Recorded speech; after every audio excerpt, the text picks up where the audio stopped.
Telugu cinema పరిశ్రమకు సంబంధించి successful combinations కొన్ని ఉన్నాయి. అంటే డైరెక్టర్, హీరో వాళ్ళిద్దరికీ మ్యాచ్ అయిన తర్వాత వరుసగా అదే కాంబినేషన్లో చాలా సినిమాలు రావటం. అంటే ఆ హీరోకి ఆ డైరెక్టర్ మీద ఒక భరోసా ఏర్పడటం, అలాగే ఆ హీరో మీద డైరెక్టర్ గారికి ఒక భరోసా ఏర్పడటం. ఇలా ఎక్కువ కాంబినేషన్లు సెట్ అవుతాయి. సక్సెస్ఫుల్ కాంబినేషన్లు చాలా ఉన్నాయి. ఉదాహరణకి ఎన్టీ రామారావు గారి కెరియర్లో చాలామంది డైరెక్టర్లు కనిపిస్తారు. ఎందుకంటే ఆయన 304 సినిమాల స్పాన్ అయింది. కాబట్టి ఒక్కొక్క టైంలో ఒక్కో డైరెక్టర్తో ఎక్కువ ప్రయాణం నడిచింది ఆయనకి. ఎల్వి ప్రసాద్ గారితో, కేవీ రెడ్డి గారితో ఒక దశలో నడిస్తే, ఆ తర్వాత రోజుల్లో సిఎస్ రావు గారితో దాదాపు 20 సినిమాల పైన ఆయన నటించారు. అదొక రికార్డు. ఆ తర్వాత రోజుల్లో ఆయన రాఘవేంద్రరావు గారి కాంబినేషన్లో వచ్చినటువంటి సినిమాలు, ఇలా ఒక్కొక్క టైంలో ఒక్కొక్క డైరెక్టర్తో ఆ ట్రావెల్ కనిపించడం వల్ల చాలామంది దర్శకులు కనిపిస్తారు ఆయన స్పాన్లో. అలాగే ప్రపంచం పెద్దగా పట్టించుకున్నటువంటి ఒక సక్సెస్ఫుల్ కాంబో ఒకటి ఉంది. అదేంటంటే శోభన్ బాబు, విశ్వనాథ్ గారు. వీళ్ళిద్దరి కాంబినేషన్కి వెనకాల నేపథ్యం మళ్ళీ నందమూరి తారక రామారావు గారే. రామారావు గారు నటించినటువంటి నిండు దంపతులు సినిమా దగ్గర నుంచి వీళ్ళ ప్రయాణం మొదలైంది. ఆ సినిమా విశ్వనాథ్ గారు డైరెక్ట్ చేశారు, రామారావు గారు యాక్ట్ చేశారు. దానిలో ఉపకథానాయకుడిగా శోభన్ బాబు కనిపిస్తాడు. ఆ తర్వాత చిన్ననాటి స్నేహితులు సినిమా డివిఎస్ బ్యానర్లో వచ్చింది. అది రాజుగారి సినిమా. దానికి విశ్వనాథ్ గారు డైరెక్టరు. దానిలో కూడా ఎన్టీఆర్ఏ హీరో. శోభన్ బాబు ఆయన చిన్ననాటి స్నేహితుల్లో ఒకటిగా నటించాడు. అలా ఆ రెండు సినిమాలు పక్కన పెట్టేస్తే, అంటే ఆ రెండు సినిమాల్లోనూ ఆయన ఉపకథానాయకుడిగా కనిపిస్తారు. ఆ తర్వాత చెల్లెలి కాపురం దగ్గర నుంచి వీళ్ళ కాంబినేషన్ మనకి కనిపిస్తుంది తెర మీద. విశ్వనాథ్ గారు అలాగే శోభన్ బాబు. చెల్లెలి కాపురం బాలయ్య గారి బ్యానర్లో వచ్చింది, అమృత ఫిలిమ్స్లో. అది చాలా సక్సెస్ఫుల్ సినిమా. అది కథ బాలయ్య గారిదే. ఆయన రాసుకున్నటువంటి కథతోనే విశ్వనాథ్ గారు సినిమా తీశారు. అందులో ఒక కవి పాత్రలో శోభన్ బాబు గారు కనిపిస్తారు. పైగా డీగ్లామర్ రోల్ అది. నల్లగా ఉంటాడు అతను. ఆ క్యారెక్టరు శోభన్ బాబు గారు అంగీకరించి చేయటమే చాలా గొప్ప విషయం. ఆంధ్రుల అభిమాన అందాల నటుడు అనేటువంటి ఒక ట్యాగ్ ఉంది ఆయనకి. అయినప్పటికీ ఈ సినిమాలో ఆయన ఆ డీగ్లామర్ రోలు, అంటే సబ్జెక్టుని ప్రేమించి చేశాడు ఆయన. అలా చెల్లెలి కాపురం దగ్గర మొదలైంది. మొదలైన తర్వాత కాలం మారింది అనే సినిమా చేశారు. ఈ కాలం మారింది సినిమా జర్నలిస్ట్ వాసిరాజు ప్రకాశం గారి నిర్మాణ సారథ్యంలో వచ్చినటువంటి సినిమా ఇది. దీనిలో కొంత క్యాస్ట్ ఇష్యూని డిస్కస్ చేసేటువంటి ప్రయత్నం చేస్తారు విశ్వనాథ్ గారు. ఒక గ్రామంలో ఆ గ్రామం కోసం చనిపోయినటువంటి ఒక పాలేరు కుమార్తెని ఆ ఊరు కామందు పెంచటం, ఆ తర్వాత ఆ అమ్మాయి పెరిగి పెద్దదవటం, ఇలా నడుస్తుంది కథ.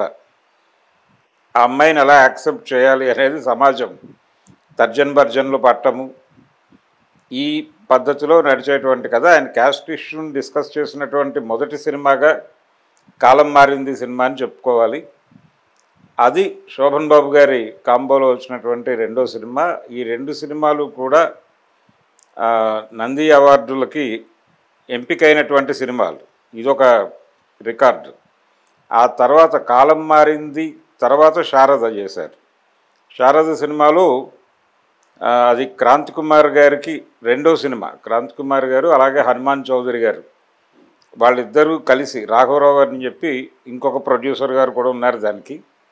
అలా వీరు ముగ్గురు కలిసి తీసినటువంటి అన్నపూర్ణ సినీ ఎంటర్ప్రైజెస్ అనేటువంటి బ్యానర్లో వచ్చినటువంటి సినిమా అది. వాళ్ళకి అది రెండో సినిమా. విశ్వనాథ్ గారి కాంబినేషన్లో మొదటి సినిమా. ఆ తర్వాత కూడా విశ్వనాథ్ ఆ బ్యానర్లో చేయలేదు. అదే మొదలు చివర. అయితే ఆ సినిమాకి డైరెక్టర్గా ఎవరిని పెట్టుకోవాలంటే స్క్రిప్ట్ అయిపోయింది అప్పటికి. అంటే స్క్రిప్ట్ కంప్లీట్ చేసుకుని, ఇది ఒక కన్నడ సినిమా రీమేక్. యావద జన్మ మైత్రి అనేటువంటి ఒక కన్నడ సినిమాని అడాప్ట్ చేసి శారద అనేటువంటి స్క్రిప్ట్ రాసుకున్నారు వీళ్ళు, హనుమాన్ ప్రసాద్ గారు, క్రాంతి కుమార్ గారు. స్క్రిప్ట్ కంప్లీట్ అయిన తర్వాత డైరెక్టర్గా ఎవరిని పెట్టుకుంటే బాగుంటుంది, హీరో ఎవరు అనేది చర్చ వచ్చినప్పుడు వీళ్ళ మొదటి సినిమాలో శోభన్ బాబు గారు హీరో కాబట్టి ఆయన దగ్గరికి వెళ్ళి అడిగారు. అడిగితే నేను చేస్తాను, అయితే ఈ కథకి మీరు విశ్వనాథ్ గారిని డైరెక్టర్గా పెట్టుకుంటే బాగుంటుంది అని ఆయన సజెస్ట్ చేసి అలా విశ్వనాథ్ గారు డైరెక్టర్ అయ్యాడు ఆ సినిమాకి. ఇలా చాలా సందర్భాల్లో ఆయన విశ్వనాథ్ గారిని నిర్మాతలకి సజెస్ట్ చేయటం అనేది కనిపిస్తుంది. కాట్రగడ్డ మురారి గారు ఆయన నవయుగ నుంచి, అంటే యాక్చువల్గా నవయుగ వాళ్ళ సంస్థ, అంటే కాట్రగడ్డ శ్రీనివాసరావు గారికి అన్నకుమారుడే అయినప్పటికీ అక్కడ కాకుండా లక్ష్మీ ఫిలిమ్స్లో ఆయన మొదటి సినిమా రిలీజ్ చేసుకున్నాడు. అసలు ఆ మొదటి సినిమా అంకురార్పణ జరిగింది కూడా విజయవాడలోనే. విజయవాడలో శోభన్ బాబు గారితో డిస్కషన్ చేస్తూ ఉండగా నువ్వు ప్రొడక్షన్లోకి రావచ్చు కదా అని ఆయన అడ్వైజ్ చేసిన తర్వాత ఎలా పెడితే బాగుంటుంది అనుకున్నప్పుడు విశ్వనాథ్ గారిని డైరెక్టర్గా పెట్టుకో మొదటి సినిమాకి అని చెప్పి ఆయన అడ్వైజ్ చేసిన తర్వాత విశ్వనాథ్ గారు వచ్చారు. అలాగే లక్ష్మీ ఫిలిమ్స్ వాళ్ళకి రికమెండ్ చేస్తూ మురారి గారిని, ఆయన సినిమాకి మీరు పెట్టుబడి పెట్టండి పర్వాలేదు, నేను గ్యారంటీ సంతకం పెడతాను అన్న లెవెల్లో భరోసా ఇచ్చాడు ఆయన శోభన్ బాబు. అలా ఆయన సందర్భం వచ్చినప్పుడల్లా, అంటే అవతల వాళ్ళు ఎవరిని డైరెక్టర్గా పెట్టుకోవాలి ఇలాంటి సంశయాలతో తనని అప్రోచ్ అయినప్పుడు విశ్వనాథ్ గారి పేరు సజెస్ట్ చేసేవాడు ఆయన. అదొక వీళ్ళిద్దరి మధ్య ఒక అద్భుతమైన అవగాహన ఉంది అనుకోవడానికి అదొక ఉదాహరణ. అలా శారద సినిమాకి విశ్వనాథ్ గారిని శోభన్ బాబు గారు రికమెండ్ చేశాడు. చేసిన తర్వాత విశ్వనాథ్ గారు ఆ సినిమా డైరెక్ట్ చేశారు. క్లైమాక్స్ విషయంలో చిన్న తర్జన భర్జనలు జరిగినప్పటికీ విశ్వనాథ్ గారు చెప్పిన పద్ధతిలోనే క్లైమాక్స్ తీసి సినిమా రిలీజ్ చేశారు. అది కూడా పెద్ద హిట్టు. అది కూడా ఫిల్మ్ఫేర్ లాంటి అవార్డ్స్ గెలుచుకుంది శారద. ఆ తర్వాత కూడా వీళ్ళ కాంబినేషన్ కొనసాగింది. ప్రేమబంధం అనేటువంటి సినిమా చేశారు. అలాగే ధనమా దైవమా తర్వాత డివిఎస్ రాజు గారు ఎన్టీఆర్తోనే ఒక సినిమా చేయాల్సి ఉంది. అయితే రామారావు గారు బిజీగా ఉండటంతో జీవనజ్యోతి అనేటువంటి సినిమా చేశాడు ఆయన. కె రామలక్ష్మి గారి నవలతో ఆ సినిమాని విశ్వనాథ్ గారితో డైరెక్ట్ చేయించాడు ఆయన. జీవనజ్యోతి సినిమా చాలా పెద్ద సక్సెస్. అది కూడా నంది పురస్కారం గెలుచుకున్నటువంటి సినిమానే. అలా వీళ్ళ అంటే విశ్వనాథ్ శోభన్ బాబు కాంబినేషన్లో వచ్చిన సినిమాల్లో మెజారిటీ సినిమాలు ఫిల్మ్ఫేర్ అవార్డులు గెలుచుకున్నాయి, అలాగే నంది పురస్కారాలు గెలుచుకున్నాయి. ఇదొక రికార్డ్ వీళ్ళ కాంబినేషన్. అంటే కమర్షియల్ హిట్ మాత్రమే కాదు, అంటే కాసుల సినిమానా నందుల సినిమానా అనేవాళ్ళు ఆ రోజుల్లో. అంటే అవార్డు సినిమాలా రివార్డు సినిమాలా అనేది.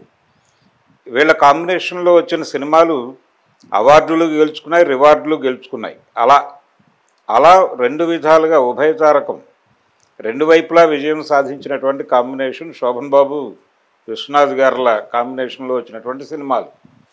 అలా ఈ జీవన జ్యోతి అనేటువంటి సినిమా, ఆ తర్వాత అదే బ్యానర్లో జీవిత నౌక అనేటువంటి సినిమా కూడా విశ్వనాథ్ శోభన్ బాబు కాంబోలో వచ్చింది. అయితే ఆ సినిమా జీవన జ్యోతి సాధించినంత విజయం సాధించలేదు. దానికి విశ్వనాథ్ గారు ఒక రీజన్ చెప్పేవారు ఆయన. అదేంటంటే జీవన జ్యోతి టైంలో టైటిల్ ఏం పెడితే బాగుంటుంది అంటే మొదటి అక్షరం ఏ లెటర్తో వస్తే బాగుంటుంది అనేది ఒక న్యూమరాలజిస్ట్ దగ్గరికి వెళ్ళి అడిగారట డివిఎస్ రాజు గారు. అడిగితే జా అనేటువంటి లెటర్ వచ్చేలాగా మీరు టైటిల్ పెట్టుకుంటే మీకు హిట్ దక్కుతుంది అని చెప్పారట ఆయన. చెప్పిన తర్వాత వీళ్ళు జీవన జ్యోతి అనేటువంటి టైటిల్ ఫైనల్ చేశారు. దానికి ఆ సినిమా విజయవంతమైంది. అయిన తర్వాత దీనికి కూడా డివిఎస్ రాజు గారే ప్రొడ్యూసరు, విశ్వనాథ్ గారే డైరెక్టరు, శోభన్ బాబే హీరో. కాబట్టి ఇక్కడ కూడా జా అనేటువంటి సెంటిమెంటే వర్కౌట్ అవుతుంది అనే ఉద్దేశంతో జీవిత నౌక అని టైటిల్ పెట్టారు. ఈ సినిమా పెద్దగా ఆడలేదు. ఈ రెండు ప్రస్తావించి ఆయన చెప్పేవాడు, మరి అక్కడ సెంటిమెంట్ వర్కౌట్ అయింది, ఇక్కడ ఎందుకు వర్కౌట్ కాలేదు అనేది ఆలోచించాలి కదా అని చెప్పేవారు విశ్వనాథ్ గారు. ఆ తర్వాత ఇదే కాంబినేషన్లో ఇంకొక సినిమా వచ్చింది అదే బ్యానర్లో, డివిఎస్ రాజు గారి బ్యానర్లోనే, కాలాంతకులు అనే సినిమా. అది కాలాంతకులు అనే సినిమా శోభన్ బాబు, సత్యనారాయణ వీళ్ళిద్దరూ ప్రధాన పాత్రధారులుగా నడిచేటువంటి సినిమా అది. దానిలో యాక్షన్ పార్ట్ చాలా ఎక్కువ ఉంది కథలోనే. అంటే కథ రాసుకున్నది ఆయనే, విశ్వనాథ్ గారే. ఆయన జీవన జ్యోతి టైంలో ఒక ప్రతిజ్ఞ చేశారు. బయట వాళ్ళ కథలు నేను సినిమాలుగా తీయను, నా కథలతోనే నేను సినిమాలు తీస్తాను అని చెప్పి ఒక ప్రతిజ్ఞ చేశాడు ఆయన. ఓపెన్ డయాస్ మీద చెప్పాడు. అది జీవనజ్యోతి విజయోత్సవ సభలో చెప్పిన మాటలు. అది చెప్పిన తర్వాత దాదాపు ఆ తర్వాత వచ్చిన సినిమాలన్నిటికీ ఆయనే కథలు తయారు చేసుకునేవారు. ఈ క్రమంలో వచ్చినటువంటి కథే కాలాంతకులు సినిమా. కాలాంతకులు సినిమాలో యాక్షన్ పార్ట్ ఎక్కువ ఉండటంతో యాక్షన్ పార్ట్ తీయటం తనకి చేత కాదు కాబట్టి, అంటే ప్రభావవంతంగా తీయటం తనకి ఇబ్బంది కాబట్టి ఆ ఏరియాలో ప్రతిభావంతుడు ఎవడు అని చెప్పి చూసి కేఎస్ఆర్ దాస్ గారిని అప్రోచ్ అయ్యాడు. అప్రోచ్ అయితే ఆయన చేసి పెడతాను అని చెప్పి కాలాంతకుల్లో యాక్షన్ పార్ట్ అంతా ఆయన షూట్ చేసి ఇచ్చారు. ఫైనల్గా ఆ సినిమా రిలీజ్ అయింది, కానీ అది కూడా బెటర్ ఫలితాన్ని ఇవ్వలేదు. శోభన్ బాబు విశ్వనాథ్ కాంబినేషన్లో వచ్చినటువంటి చివరి సినిమా కాలాంతకులే. ఆ తర్వాత ఆ కాంబినేషన్ కంటిన్యూ కాలేదు. అయితే ఈ మధ్యలో ఇందాక మనం చెప్పుకున్నటువంటి ప్రేమబంధం సినిమా, ఈ ప్రేమబంధం సినిమా సత్యజిత్ర బ్యానర్లో వచ్చింది. ఆ బ్యానర్లో మొదటి సినిమాలో శోభన్ బాబు గారు హీరో, కేఎస్ ప్రకాష్ రావు గారు డైరెక్టర్. అది తహసీల్దార్ గారు అమ్మాయి. ఆ సినిమాలో డ్యూయల్ రోల్ శోభన్ బాబుది. ఆ సినిమా చాలా పెద్ద హిట్. ఆ తర్వాత సినిమా ప్రేమబంధం విశ్వనాథ్ గారి కాంబినేషన్లో శోభన్ బాబు గారిని హీరోగా పెట్టి వాణిశ్రీ జయప్రద వీళ్ళిద్దరూ వీళ్ళిద్దరూ హీరోయిన్స్, శోభన్ బాబు గారు హీరో. అయితే ఆ సినిమా కూడా ఆశించినటువంటి ఫలితాన్ని ఇవ్వలేదు. కారణం, ఆ సినిమా రిలీజ్ అయిన టైంలోనే ఎన్టీ రామారావు గారి ఆరాధన రిలీజ్ అవటం, ఆ సినిమా సెన్సేషనల్ హిట్ అవటం, దాంతో ఈ సినిమాకి కొంత డౌన్ఫాల్ జరిగి ఆశించిన స్థాయి విజయం అయితే దక్కలేదు. కానీ ఒక మోస్తరుగా నడిచిపోయింది సినిమా, మ్యూజికల్గా హిట్ అయింది అది. ఆ తర్వాత ఆ బ్యానర్లో కూడా శోభన్ బాబు గారు మళ్ళీ కొనసాగలేదు. ఈ 2 సినిమాలకే పరిమితం. సత్యజిత్ర బ్యానర్లో తహసీల్దార్ గారు అమ్మాయి, అలాగే ప్రేమబంధం, ఈ 2 సినిమాలకే పరిమితం ఆయన. ఈ సినిమాకి విశ్వనాథ్ గారు డైరెక్ట్ చేయటం. ఇలా దాదాపు వీళ్ళ కాంబినేషన్లో 9 సినిమాలు వచ్చాయి. ఈ 9 సినిమాలలోనూ సక్సెస్ఫుల్ సినిమాలే ఎక్కువ. అంటే ఈ ప్రేమబంధం యావరేజ్ సినిమా, అలాగే జీవిత నౌక కూడా యావరేజ్ సినిమా, కాలాంతకులు కొంత ఇబ్బంది పెట్టినటువంటి సినిమా, మిగిలినవన్నీ కమర్షియల్గాను అవార్డుల పరంగాను కూడా సక్సెస్ అయిన సినిమాలే. అలాగే రామారావు గారు హీరోగా నటించినటువంటి సినిమాల విజయాలు పరాజయాలతో శోభన్ బాబు గారికి ప్రమేయం లేదు కాబట్టి ఆ 2 సినిమాలు కూడా సక్సెస్ఫుల్ సినిమాలే. చిన్ననాటి స్నేహితులు, అలాగే నిండు దంపతులు కూడా 2 సక్సెస్ఫుల్ సినిమాలే. అయినప్పటికీ శోభన్ బాబు గారి ప్రమేయం కాదు, అది రామారావు గారి ఖాతాలో వెళ్ళిపోయేటువంటి సినిమాలు కాబట్టి మొత్తం 9 సినిమాలు వీళ్ళ కాంబినేషన్లో నడిచినాయి. ఈ 9 సినిమాల్లో విజయాల శాతం ఎక్కువ. అలాగే ప్రతి సందర్భంలోనూ ఆయన ఏదో పద్ధతిలో విశ్వనాథ్ గారిని ప్రమోట్ చేస్తూనే వచ్చారు శోభన్ బాబు గారు. అలాగే ఈయన కూడా శోభన్ బాబు పట్ల ఒక సాఫ్ట్ కార్నర్తోనే ఉండేవాడు.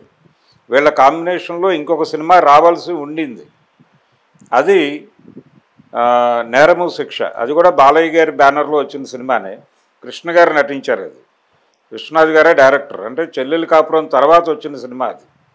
అప్పటికి శోభన్ బాబు గారు ఒక నిర్ణయం తీసుకున్నాడు, తన సినిమాలన్నీ కూడా కలర్లోనే తీయాలి అనేటువంటి ఒక నిబంధన పెట్టుకున్నాడు ఆయన. ఆ నిబంధన పెట్టుకున్న తర్వాత ఆయన బ్లాక్ అండ్ వైట్ సినిమాలు చేయలేదు. తన దగ్గరకు వచ్చిన ఏ నిర్మాతకైనా అదే చెప్పేవాడు. అలాగే బాలయ్య గారికి కూడా అదే చెప్పాడు.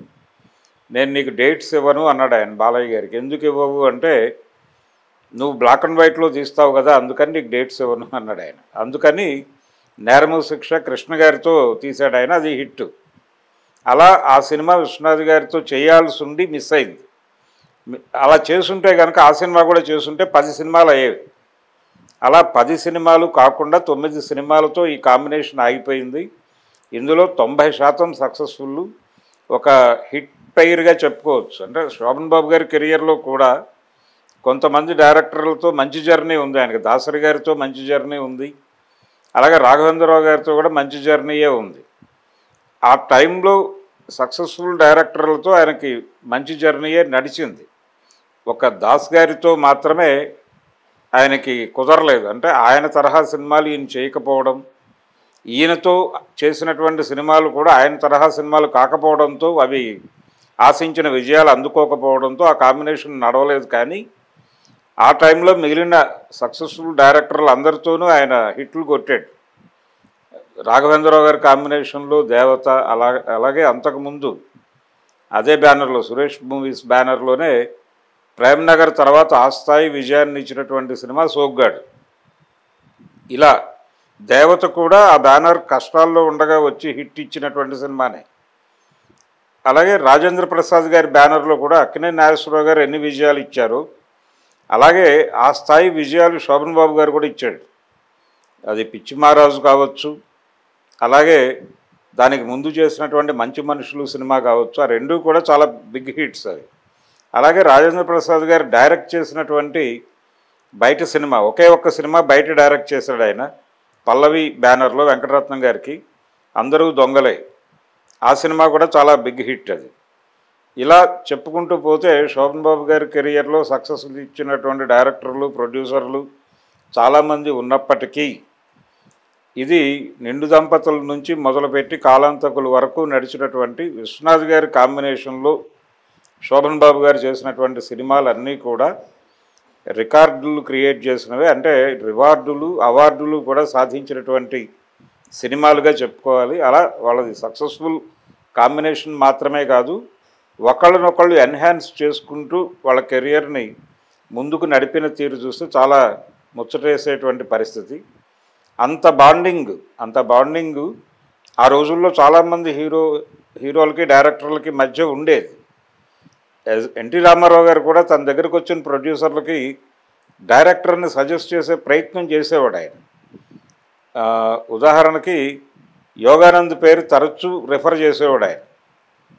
అలా కొంతమంది పేర్లు తరచూ రిఫర్ చేస్తూ ఉండేవాడు, అదొక పద్ధతి. అలాగే శోభన్ బాబు గారికి అవకాశం దొరికినప్పుడల్లా విశ్వనాథ్ గారి పేరు రిఫర్ చేసేవాడు. అలా ఒక సక్సెస్ఫుల్ కాంబినేషన్ శోభన్ బాబు విశ్వనాథ్ గారిది. వచ్చిన 9 సినిమాలు కూడా చరిత్ర సృష్టించినటువంటి చిత్రాలే.